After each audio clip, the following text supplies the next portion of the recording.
Hola, buenas noches a todos. Yo soy Carol Perelman y me da mucho gusto estar hoy con ustedes en esta mesa de diálogo en el marco del ALEF, Festival de Arte y Ciencias de la UNAM, que este año aborda las fronteras de la medicina.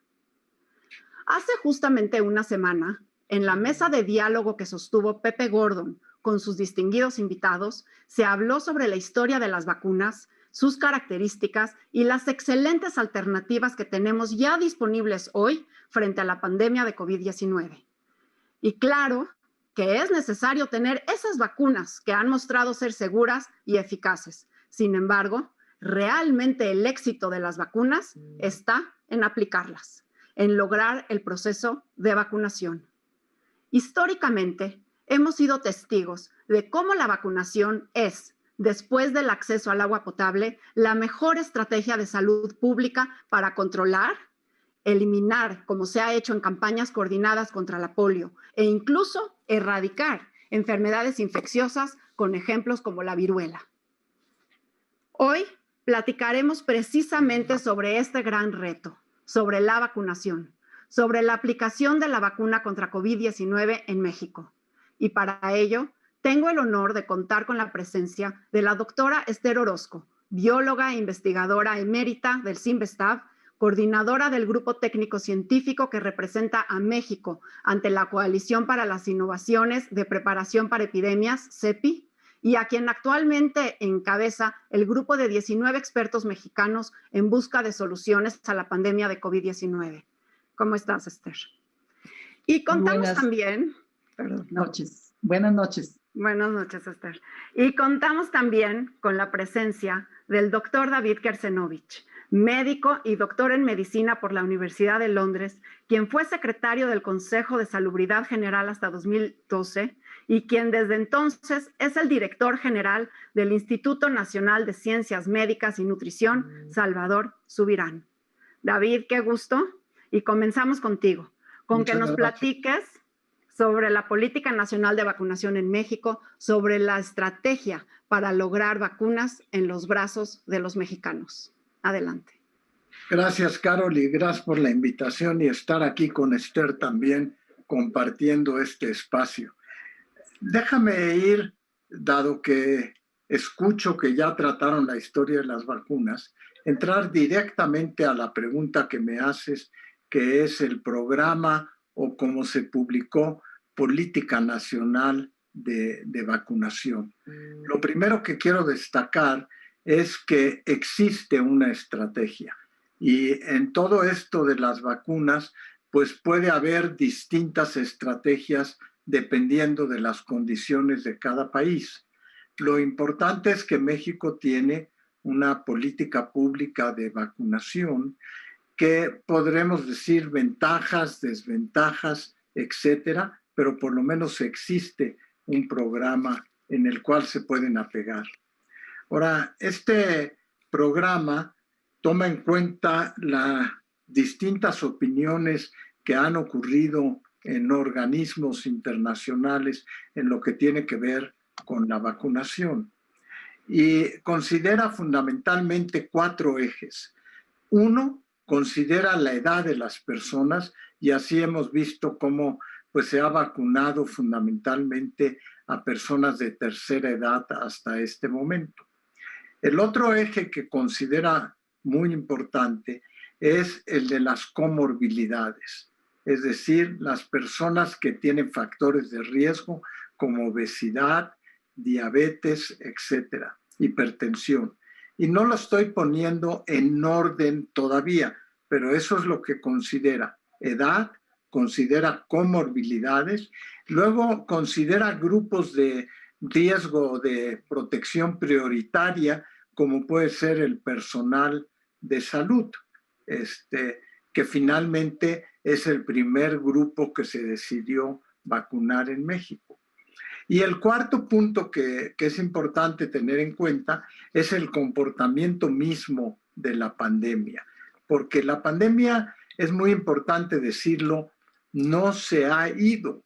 La pandemia sigue presente con nosotros y por más éxito que tenga un programa de vacunación, No creemos que antes de mediados del año que viene, del 2022, podamos estar empezando a ver los efectos de lo que tiene que ver un programa de vacunación.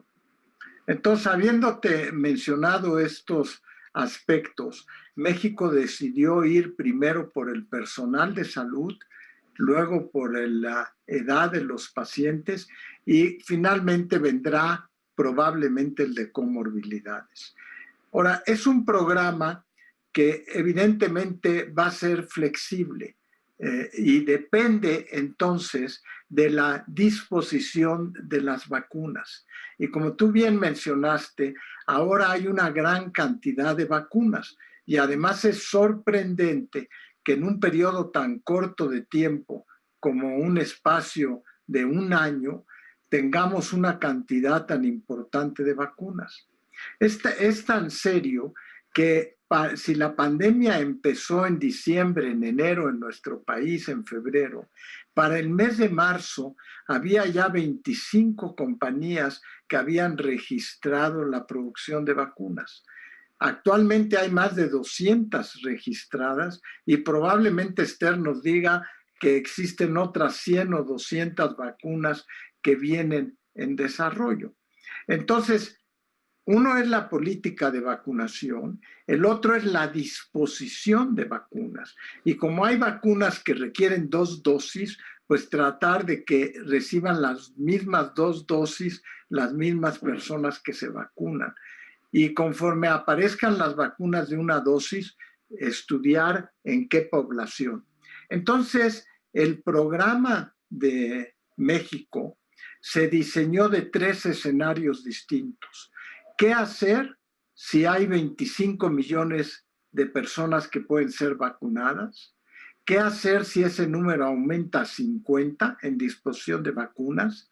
Y el tercero, ¿qué hacer si hay más de 75% de disposición de vacunas?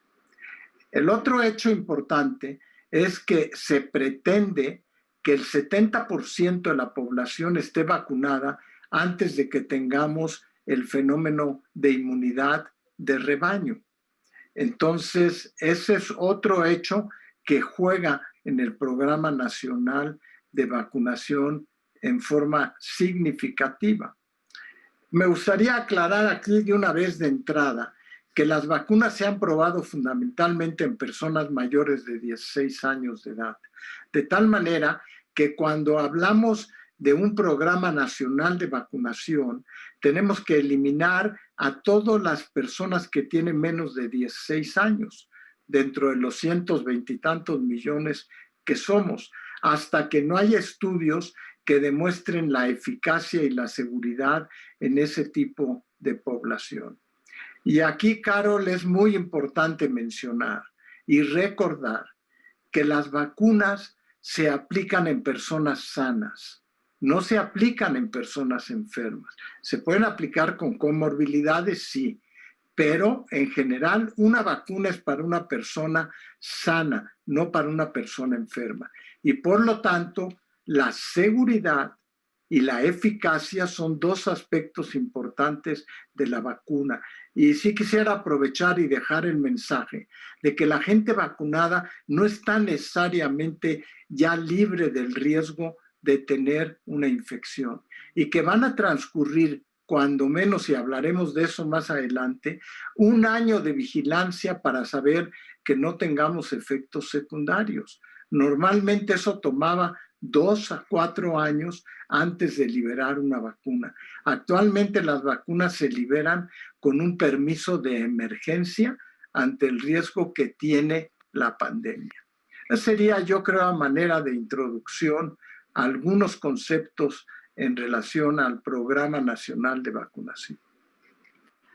Gracias. Gracias, David, por esta explicación muy importante. Y me encantaría, hablando precisamente de la disponibilidad de vacunas, porque ahora en México estamos teniendo vacunas que nos llegan de otros países. Sin embargo, tenemos en México una fortaleza importante científica y bueno, Esther, tú coordinas este grupo de 19 expertos mexicanos que están buscando solucionar la pandemia con distintas estrategias. Me encantaría que nos pudieras platicar sobre ello. ¿Cómo no, Carol? David, muchas gracias por la excelente explicación. Ya aprendí cosas que a veces me preguntan y no sé qué decir y ahora ya me quedó muy claro lo de la estrategia de vacunación. Yo no soy médico. Mira, México está igual que todo el mundo ante un problema muy serio que es el de la pandemia. Una obviedad decirlo a estas alturas, pero así es. Sin embargo, México no puede esperar siempre a que le venga la respuesta a sus problemas desde fuera. Entonces, pensando en eso, pensando que en México hay una capacidad científica y un ejército, aunque pequeño, muy pequeño todavía, de científicos de primer nivel, en la UNAM, en el CINVESTAB, en el IPN, en los Institutos Nacionales de Salud, en el IMSS, etcétera, creemos que podemos expandir, hacer crecer la infraestructura y la capacidad mexicana para responder a los retos de salud. Esta pandemia no es la primera, la historia de las pandemias es la historia de la humanidad, que las venimos enfrentando, ya supongo lo vieron la semana pasada, desde que el hombre salió de África, ni va a ser la última. Entonces, este país tiene que tener condiciones para responder. Con la pandemia, casi no llegó a pandemia, pero estuvo a punto, estuvo ahí entre epidemia y pandemia de la influenza. No pudimos, a pesar de que empezó en la Ciudad de México, nosotros no pudimos definir como país qué era lo que estaba causando ese problema. Tuvimos que esperar a que Canadá mandara la secuencia y nos dijeran es un virus y es el virus de la influenza con estas características.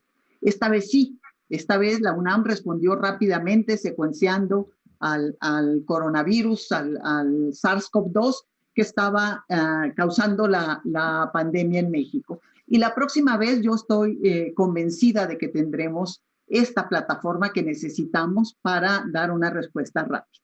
Entonces, con esas consideraciones, la Secretaría de Relaciones Exteriores nos invitó a buscar entre los científicos mexicanos quienes podrían responder a la pandemia. Y entonces, para sorpresa nuestra, siempre lo digo porque sí fue sorpresivo, con los laboratorios cerrados, con los presupuestos para la ciencia muy limitados, encontramos en primer lugar 4 grupos que estaban ya viendo cómo hacían una vacuna mexicana. Después fueron otros 2 grupos. Entonces tenemos 6 grupos que están trabajando en vacunas. Uno, como se me venga a la cabeza, no están en orden de calidad, ¿no? Pero uno es en una empresa mexicana que hace vacunas para aves y cerdos veterinarias, decidió entrarle a hacer una vacuna en contra del SARS-CoV-2, una vacuna humana. Y el grupo va adelantado y ahora tiene apoyo no solamente de la Secretaría de Relaciones Exteriores, sino de otras instituciones como el CONACYT. Otro de la UNAM, nuestra querida UNAM, que siempre se destaca por sus aportaciones, el de Laura Palomares y Tonatiu Ramírez, que están en Cuernavaca, en el IBT, y que están haciendo también, ya habían una vacuna, ya habían trabajado con el Zika y con el dengue. Uno más en Querétaro, en la Universidad Autónoma de Querétaro, que tienen allí una tecnología de pegar pedacitos de proteínas, que no hay tiempo para explicar las tecnologías con cuidado, pero el público ya está familiarizado la audiencia ya está familiarizada con las vacunas, y que también allí van. Otro más en la Universidad de Baja California, junto con el TEC de Monterrey, que están usando nanoplásmidos, unos pedacitos chiquititos de DNA, en donde ponen el gen del receptor de la proteína Spike, tan famosa del coronavirus, que le sirve para introducirse a las células epiteliales. Y uno más en el CINVESTAB, con la doctora Choconostle, que está también trabajando con la proteína Spike. Entonces tenemos 6 grupos Los 6 tienen ya pruebas en estudios preclínicos, pues tienen pruebas en animales en diferentes especies. Ya saben que la vacuna no es tóxica, que es eficiente, que induce una buena respuesta inmune. Sin embargo, pues falta la prueba de fuego, que es los humanos. Y entonces en eso están, en las cuestiones regulatorias, y ahí van. Y luego tenemos otros 6 o 7 investigadores que están trabajando en métodos de diagnóstico. Muy pronto vamos a presentar, o van a presentar ellos, que son los que lo están haciendo, los kits que han diseñado que pues compiten con cualquiera del mundo para detectar el virus de forma mucho más económica y muy rápida. Y uno más que está buscando terapias para el coronavirus, que hasta la fecha pues no hay una sola terapia. Aquí me contradirá el doctor Kersinovich, que sea 100% efectiva para esta enfermedad. Y entonces están mezclando antivirales que ya se conocen, buscando la forma, y también allí tenemos resultados pues que nos contentan mucho. Entonces vemos que realmente este grupo, este consorcio, que son 19 grupos, pero en realidad son alrededor de 34 o 35 investigadores, porque cada grupo tiene desde luego más de uno, se ha consolidado como, diría yo, pues un grupo líder en responder a este tipo de retos. Y luego, pues, después hablaremos de los reconocimientos que la gente del grupo ha obtenido, porque pues creo que son dignos de aplauso y de contentamiento para todos los mexicanos. Muchas gracias, Esther. Qué interesante, y sin duda sí me encantaría profundizar más en cada una de estas avenidas, porque claro que es muy importante para México poder confiar en su ciencia, apoyar a su ciencia y tener resultados de su ciencia, ¿no? Que nos va a dar más seguridad a los mexicanos, y no es la última pandemia, sin duda. Entonces tendremos mayores herramientas para enfrentar los siguientes retos. David, y hablando de terapias que mencionó Esther, tú has estado encabezando, y me encantaría que no nada más nos hables de terapia, sino en general en la labor tan extraordinaria de liderazgo que ha tenido el instituto que tú diriges con respecto a todos los ensayos clínicos y toda la labor que han estado haciendo. Bueno, mira, yo creo que, como dijo Esther, el grupo que ella coordina y liderea tiene una característica muy importante que voy a llevar ahorita hacia tu pregunta, que es visión a futuro, porque como bien se ha dicho aquí, pues esta no es la última pandemia, vamos a tener más pandemias, y entonces yo creo que lo que es importante es resolver esta pandemia y dejar una infraestructura en el país que permita tener una visión a futuro. Y eso lo uso para la pregunta que me dices. Nutrición tiene alrededor de 192 investigadores en el Sistema Nacional de Investigación. O sea, viene trabajando en lo que tiene que ver con investigación básica y con investigación clínica, que no se pueden hacer de unas semanas o de unos meses. Requiere irla realizando durante un tiempo importante e ir construyendo eso que le llamamos la red de investigadores, la comunicación entre investigadores, etc. Entonces, en este momento, en el instituto se están corriendo un poco más de 120 proyectos de investigación en relación a COVID, y esos han sido ya publicados en revistas de alto impacto como el New England Journal of Medicine, el PLOS Medicine, el Lancet, y son distintos aspectos de investigación. Y luego el instituto tiene una característica que es investigación clínica, y eso tiene que ver con sensibilidad terapéutica, le llamo yo, y es como el decir en qué condiciones usan un medicamento, en qué condiciones usas otro. Y tenemos también montado una infraestructura de investigación directa con nuevos productos terapéuticos. Y de eso hay algunos protocolos muy interesantes tratando de probar distintos medicamentos. Si algo ha traído también esta pandemia es un espíritu de colaboración pues nacional, como acabamos de escuchar, e internacional, en donde la gente está dispuesta a compartir ideas, etcétera. Entonces, bueno, nuestros enfermos cuando llegan al instituto se les ofrece distintos protocolos de investigación. En un principio eran protocolos fundamentalmente probando algo terapéutico versus placebo para tratar de ver si tenían efecto. Esa etapa ya la dejamos. Esa etapa ahora es el estándar de tratamiento que existe en la actualidad, lo que recibes en cualquier parte versus las nuevas modalidades terapéuticas. Eso es muy importante porque pasamos de una modalidad terapéutica versus placebo, como sucedió con las vacunas en la fase 1 y 2, a que pasaron a las vacunas fase 3, en donde ya pruebas distinto. Entonces tenemos un estándar de tratamiento que es fundamentalmente dexametasona, anticoagulantes y tratamiento sintomático, y luego sobre eso puedes recibir algunos de los productos que han sido aprobados, no son productos necesariamente experimentación, pero que tienen aprobación de emergencia igual que sucede con las vacunas.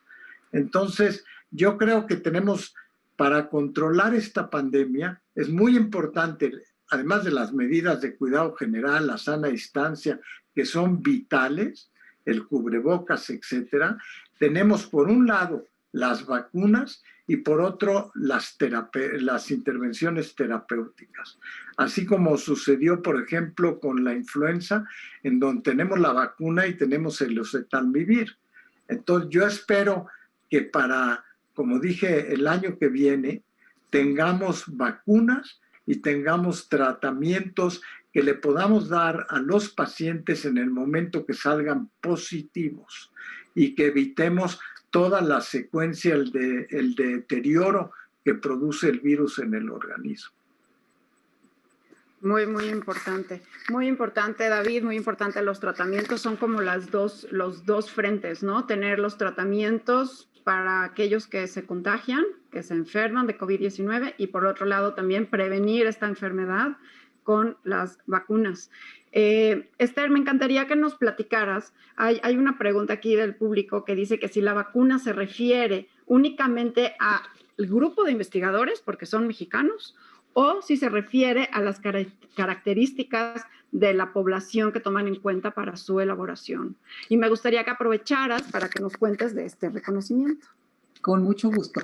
Mira, no hay estudios todavía completos, hay algunos aislados posiblemente en el Instituto en el IMEGEN, otro de los institutos de salud, estén haciendo pruebas para ver la susceptibilidad de los mexicanos al coronavirus y la reacción de al SARS-CoV-2, hay que especificar porque hay varios coronavirus. Y también lo de las vacunas, yo no estoy muy enterada de eso. Pero por el momento, lo que necesitamos, dado que tenemos los genomas tan parecidos y como primer paso, primer escalón, es tener la vacuna. Y hemos visto que la vacuna, la Pfizer, que es norteamericana, alemana, funciona, que la Sputnik funciona, etcétera. Entonces, lo que tenemos que hacer primero es ver lo de las vacunas. Yo me refiero, en el segmento pasado me referí a las vacunas mexicanas, al esfuerzo que están haciendo los mexicanos. Y aprovecho, si algunos investigadores nos están oyendo, pues para invitarlos a estudiar el genoma nuestro y con relación a la susceptibilidad de esta enfermedad y desde luego con relación a la vacuna y luego las mutantes, que creo que nos va a platicar un poquito David de eso, porque nutrición, que es otro orgullo nacional en cuestión de investigación científica y desde luego de tratamientos médicos, están trabajando algo de eso. El consorcio que nosotros formamos, pues fue para, como ha sido todo en este último año, para rápidamente responder.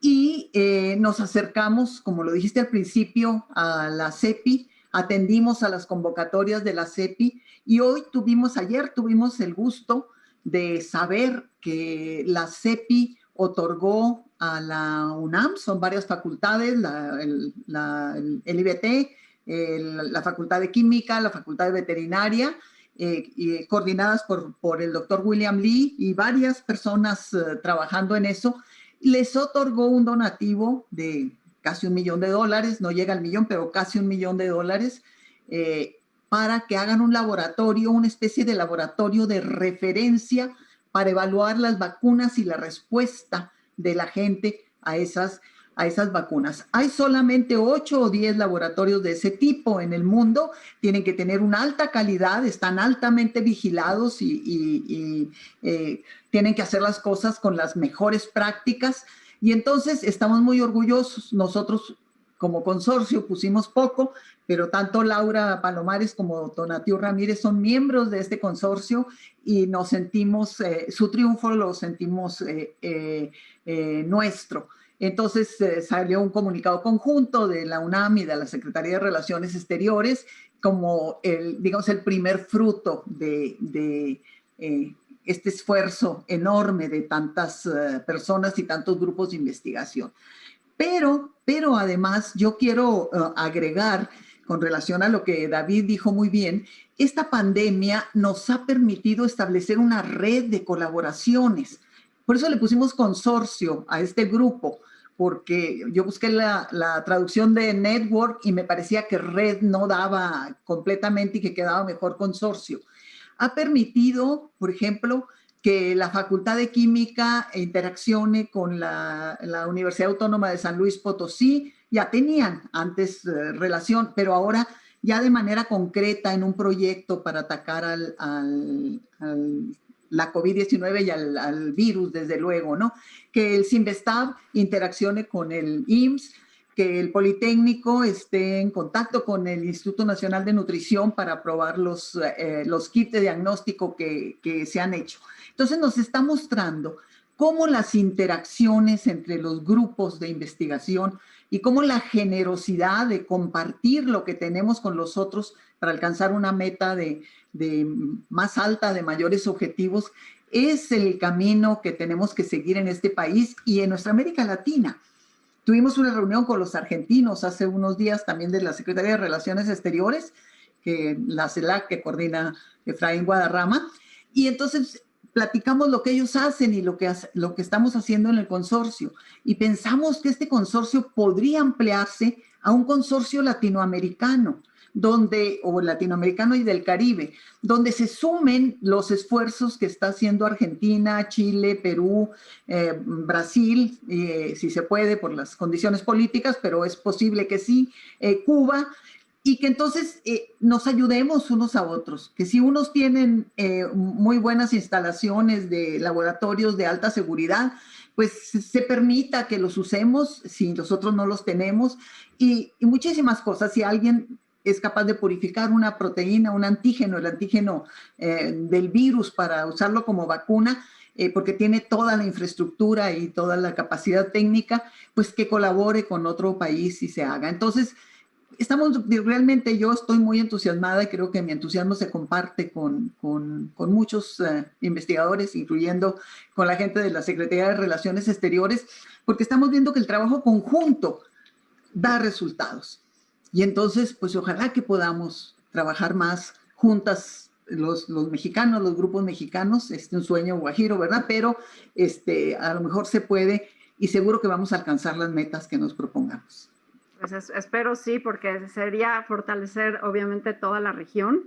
Y hablando de interacciones, porque mencionaste la palabra interacciones, que me parece fabulosa, me encantaría, David, que nos platiques, porque en esta evolución del virus dentro de nuestro cuerpo, mientras se replica y entonces comienza a cambiar y a buscar las formas de ser mejor evolutivamente, pues esa es la forma en cómo las especies pues se transforman, ¿no? Y encuentran las maneras y las oportunidades, y le hemos dado sin duda una oportunidad enorme al nuevo coronavirus de encontrar esos mejoramientos en su genoma y por ende también en sus diferentes características también epidemiológicas, quizás, lo veremos. ¿Qué tanto te preocupan las variantes y qué tanto esta carrera que tenemos con la vacunación? Porque vemos ya, por ejemplo, y esto es un número fabuloso a un año de pandemia, que tenemos ya más personas vacunadas en el mundo que casos confirmados de COVID. Ahí vamos con la vacunación. Ha sido, pues en algunos lugares más rápidos que otros, pero ha llevado un cierto ritmo. ¿Cómo ves el ritmo de México? ¿Cómo ves el tema de las variantes? ¿Cuál es tu opinión? Bueno, me hiciste varias preguntas. Déjame decirte algo de entrada para seguir con el comentario que hacía Esther y que tiene que ver con lo que me preguntas. Hay que recordar que hay alrededor de 1.5 millones de virus en la actualidad que por ahí andan, del cual aproximadamente, en animales fundamentalmente, del cual alrededor de 30 o 35% tienen la capacidad de replicarse en el ser humano. Hay que entender también que el virus no es una entidad que sea orgánica en el sentido, no es como una bacteria que tiene su sistema digestivo, etcétera, sino que estos son fragmentos de proteínas que se asocian y se convierten en un virus. Entonces los virus son muy dinámicos y ellos mismos encuentran la manera de tratar de evadir la respuesta inmune. Y eso es lo que significan las mutaciones. Son la manera en que están conformadas las proteínas para tratar de protegerse de la respuesta inmune. Habiendo dicho eso, también hay que entender que las mismas mutaciones que generalmente son deleterias pueden en algún momento hacer que se acabe una pandemia, porque hemos visto pandemias que de repente por sí solas se controlan. Entonces, hay que tener claro el concepto de que las mutaciones son mecanismos dinámicos generalmente en contra del ser humano, pero que en ocasiones pueden funcionar en contra del mismo agente viral que se está constituyendo. Ahora, habiendo dicho eso, hay distintos tipos de mutaciones. Hay mutaciones que aumentan la transmisibilidad del virus, como está ocurriendo, sin que sean más patógenos y que lo único que hacen es que se pueda transmitir más fácil la enfermedad. Y hay otras mutaciones que son las más terribles, que son cuando se vuelve más patógeno y más agresivo el virus. Y esto lo podemos entender viendo lo que ha pasado con otras epidemias, el ébola, el Zika, etcétera, que se comportan distinto. Entonces, ¿por qué mencioné 1,5 millones de virus? Porque son completamente distintos dependiendo. Ahora, regreso al SARS-CoV-2. Las variantes que se han encontrado hasta el momento, afortunadamente, no son más patógenas. No es que produzcan mayor agresividad en la enfermedad, de tener más muertes, etcétera. Lo que sí tienen son que le confieren al virus mayor transmisibilidad y por eso encontramos que si un virus, una cosa que nosotros llamamos, si una persona puede contagiar a otra persona o a 2 personas o a 0.5 personas, eso sí, las nuevas variantes explican una mayor transmisibilidad. El segundo pico, segundo pico, llamémosle, le entendemos, se piensa que fue porque los virus adquirieron mayor capacidad de transmisibilidad, además de la posibilidad de que el movimiento de la población, etcétera, todo eso que epidemiológico que es muy importante. Ahora, ¿por qué es importante en vacunas? Porque hasta este momento parecería ser que las vacunas que tenemos sirven contra esas mismas variantes. Quizá se requiera o de una dosis extra o de ver bien los tiempos en los cuales administras una vacuna, pero hasta el momento parecería que las vacunas con que contamos sirven contra las mutaciones que se han encontrado. Y termino mi comentario yéndome al ejemplo de la influenza. La vacuna de la influenza se diseña cada año dependiendo de las características del virus del año anterior.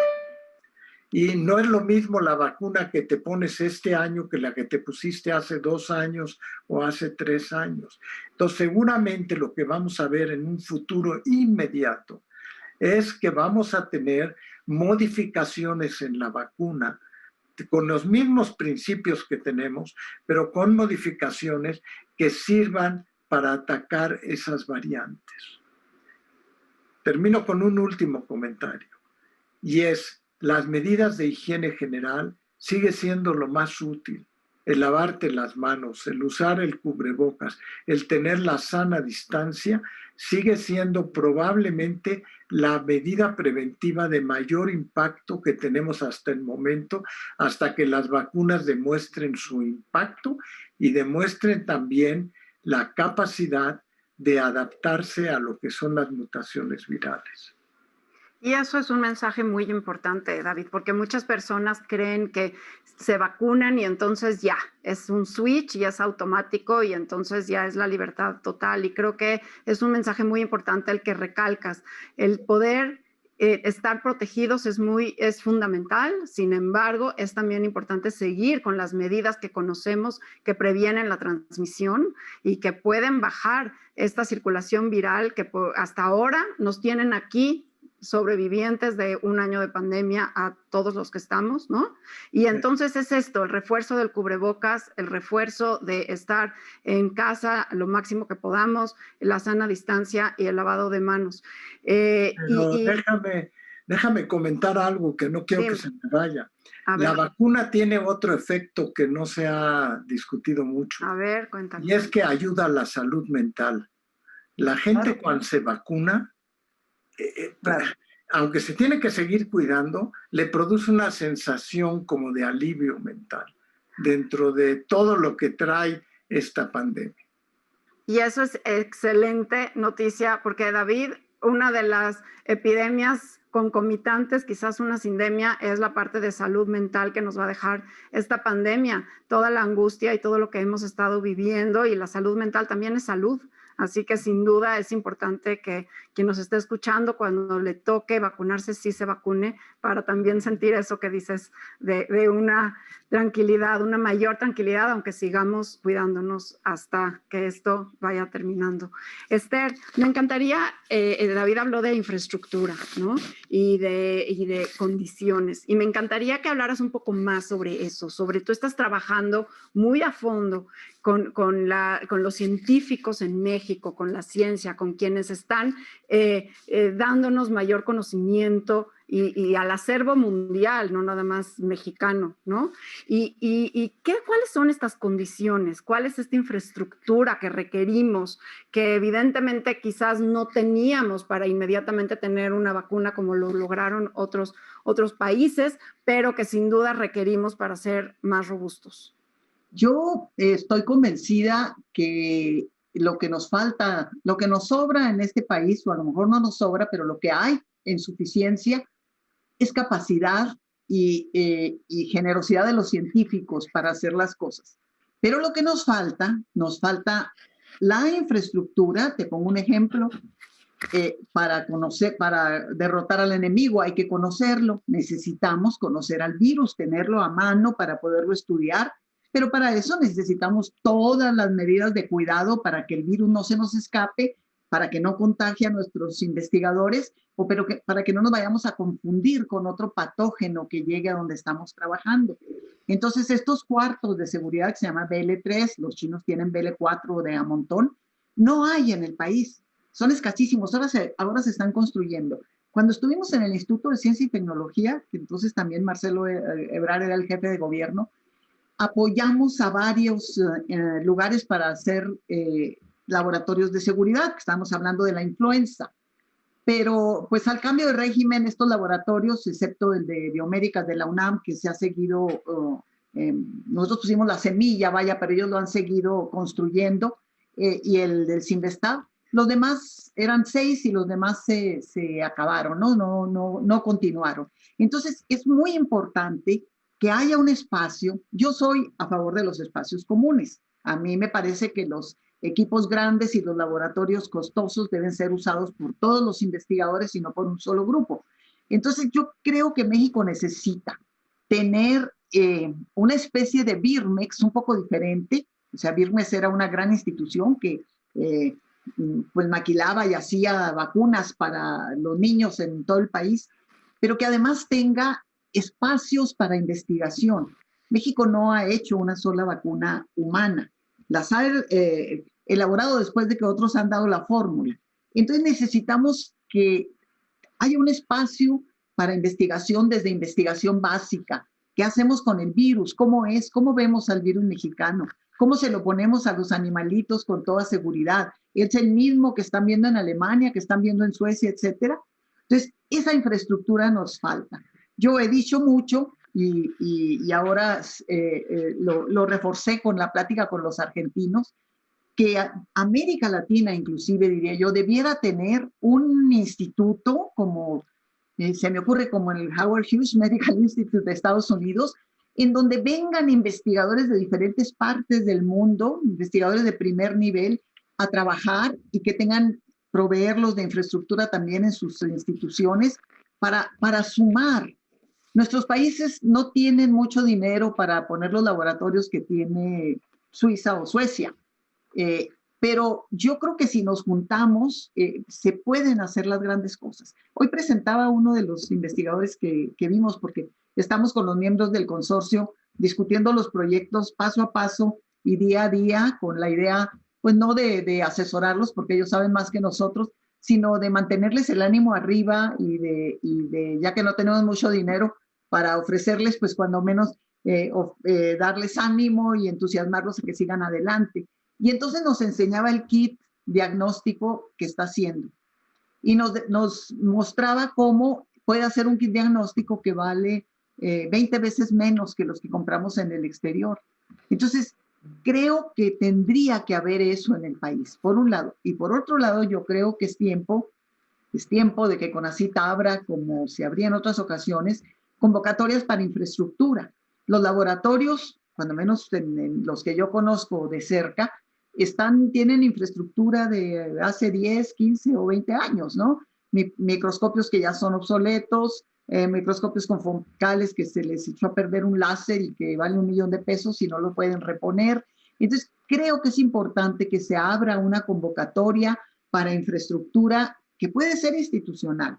Si la línea del gobierno es no poner todos los huevos en una canasta, es decir, no poner todo con un investigador, que sea institucional.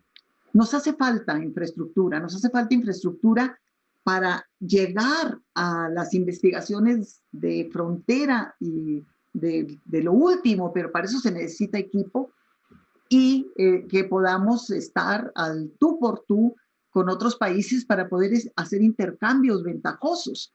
O sea, yo te doy esto y tú me das esto, para no tener que estar esperanzados a que nos hagan el favor de mandarnos, por ejemplo, las empresas farmacéuticas, los medicamentos, y que aquí se vendan en México, por alguna razón que yo desconozco, 3 veces más caras o 2 veces más caras que en Estados Unidos, y lo mismo con los reactivos que tenemos, ¿no? Que para comprar un kit, para hacer un ensayo de coronavirus, pues se te van, ¿qué? $4,000, $5,000.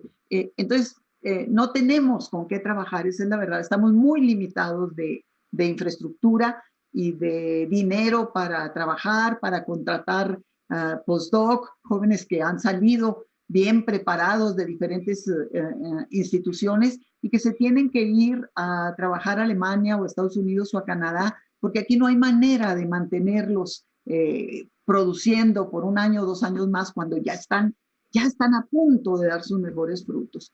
Entonces, eso es importante y pues no estaba en el guión hablar de esto, pero pues yo creo que hay que decirlo cuando haya oportunidad y decir, estamos tocando la puerta, queremos colaborar, queremos hacer todo lo que se pueda hacer por este país, pero necesitamos también el apoyo y la consideración al trabajo pues, de la sociedad y del gobierno, que sentir el estímulo que lo que estamos haciendo vale la pena, es muy importante.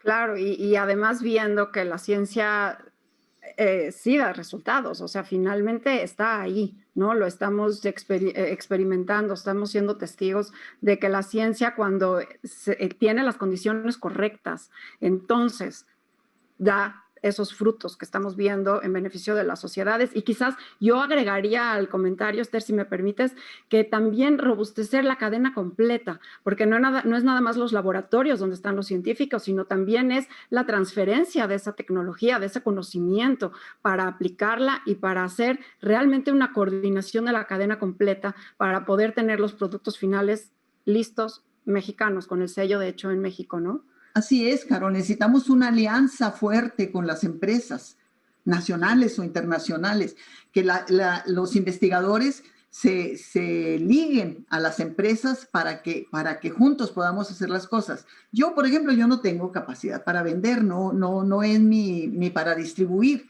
no es mi formación, estoy formada para otra cosa. Pero si hago alianza con una empresa, entonces lo que yo hago en el laboratorio puede servir realmente para hacerlo. Y para eso el gobierno tiene que estar presente, porque como dicen ellos mismos, pues el trabajo de los empresarios pues es hacer dinero, en eso trabajan. Así como yo trabajo en el Sinvestar para que me paguen cada 15 días, ellos trabajan para tener recursos. Entonces necesitamos la cobija del gobierno para poder hacer eso. Tienes toda la razón, sí.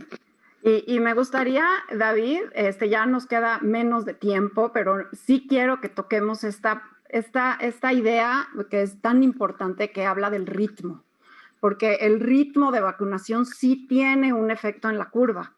No es nada más vacunar, sino es también vacunar y rápido, ¿no? Y se hablaba, por ejemplo, al principio de la segunda etapa de vacunación, cuando comenzamos con los mayores de 60 años, se hablaba de este deseo de tener a 15 millones de vacunados en 60 días. Eso era un ritmo de 250,000 vacunas diarias. Y no es necesariamente lo que estamos alcanzando. Hay países que están vacunando más. Claro que la disponibilidad es sin duda un punto importante, pero ¿cómo ves el ritmo? ¿Cómo ves el ritmo al que vamos? Sí, con mucho gusto. Déjame tomarme 2 minutos para el comentario de Esther. Yo quiero decir que el otro punto que falta en este eslabón de cadena, además de los laboratorios y de los empresarios, es la investigación en los mismos hospitales, porque ahí es donde llegan los enfermos. Y nosotros, por ejemplo, en nutrición tenemos un BCL3 y hacemos secuenciación viral y tenemos a los enfermos que llegan ahí y tenemos las muestras. Entonces, el otro componente que se vuelve muy importante es que eso se traduzca precisamente en el sitio a donde llegan los enfermos y lo puedas conjuntar. ¿Y por qué hago ese comentario que creo que es muy importante? Porque no nomás es tener la vacuna, sino también la estrategia de cómo y en qué sitio vacunar a las personas. En este momento estamos viendo que uno de los retos que tenemos es precisamente cómo vacunar a esa población, en qué sitio hacerlo seguro, el personal que sepa aplicar las vacunas en forma segura. Entonces, cuando tú me preguntas ritmo, el ritmo va desde tener la vacuna, tener el personal que lo pueda vacunar, el sitio donde se pueda, el tener el control adecuado en una plataforma de cómo registras quién sí se vacunó y quién no se vacunó. El proceso de vacunación per se es toda una ciencia de implementación en un país.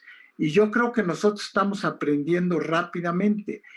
No fue lo mismo lo que sucedió el primer día de la vacunación que lo que está sucediendo una semana después en la vacunación. El ritmo tendrá que ser dado por el número de vacunas que tengamos el tipo de vacunas que tengamos, la manera en que se vacune a la gente, cómo se localiza y cómo se le dé seguimiento a la gente. Porque si nada más los vacunamos y no les damos seguimiento, pues al rato pues vamos a tener otra vez la necesidad de volver a vacunar a todos. Es muy importante y se requieren estudios para poder darle seguimiento a las personas. Y ahí es donde los estudios de fase 3 van a ser muy importantes, porque son los que nos van a dar la seguridad y la eficacia de las distintas vacunas. Gracias. El ritmo, como en todo, es muy importante. Sí, sin duda. Y también el ritmo de nuestra plática, porque nos podemos seguir aquí las horas conversando sobre estos temas tan apasionantes, pero me están diciendo que estamos ya por concluir. Así que si quieren nada más hacer un breve cierre, Esther, David. Bueno, pues yo diría, desde luego estoy de acuerdo con David cuando mencioné la empresa, debía haber mencionado también las instituciones de salud, los hospitales. Es absolutamente necesario. Y agrego que no hay una sola vacuna en el mundo que se haya hecho solo por grupos de investigación o solo por empresas. Tiene que haber en todas o ha habido en todas esta unión. Y yo diría que esta pandemia pues nos ha enseñado varias cosas. Mencionaría le ha abierto los ojos a la sociedad o a una buena parte de la sociedad y al gobierno sobre la necesidad de hacer ciencia y tecnología de alto nivel, sobre la necesidad de trabajar en conjunto con los investigadores, con los investigadores básicos, con los investigadores clínicos y con los empresarios, la necesidad de que más estudiantes, más jóvenes se formen en las áreas de la defensa de salud y en otras áreas que el país necesita. Creo que tenemos que tomar las lecciones que nos ha dejado la pandemia, reflexionar sobre ellas y hacer el futuro, construir el futuro, sembrar poner esas semillitas de esperanza que necesita la sociedad mexicana con ciencia, tecnología y buena planeación y de la estrategia y los resultados. Eso sería mi conclusión. Sin duda. David, ¿tu conclusión? Mira, muy breve y algunos puntos particulares. Primero, creo que la sociedad en general ha entendido que la salud y la vida son componentes muy especiales. Si algo nos ha enseñado esta pandemia es apreciar la salud y apreciar la vida, porque extrañamos muchísimas cosas de la actividad cotidiana que teníamos. Segundo punto, nos ha enseñado que la solidaridad es muy importante entre todos los componentes de un país, entre los científicos básicos, los científicos clínicos, la población general, el mismo hecho de la cultura de las medidas preventivas. Entonces, la solidaridad se vuelve algo muy importante. Y el tercero y último de mis comentarios tiene que ver con la equidad. La equidad también es muy importante. Le tiene que llegar a toda la población de un país y no nada más a algún segmento del país. Entonces, valor de la vida, la cooperación y la equidad son lecciones que nos deja la pandemia para el futuro. Pues muchísimas gracias a ambos en nombre del Festival Aleph. Les agradezco hoy su atención a todos los que nos escucharon, a ustedes en especial, David, Esther, muchísimas gracias por su aporte personal a la pandemia, por estar ahí al frente. Y bueno, esperamos a todos en la próxima mesa de diálogo el 11 de marzo a las 7 de la noche para seguir compartiendo información que nos da esperanza y resiliencia, para hablar sobre cómo participa la UNAM en el programa de vacunación. Gracias a todos por sus comentarios y muy buena noche. Hasta luego, buenas noches. Hasta luego, buenas noches, gracias, Carol, hasta luego.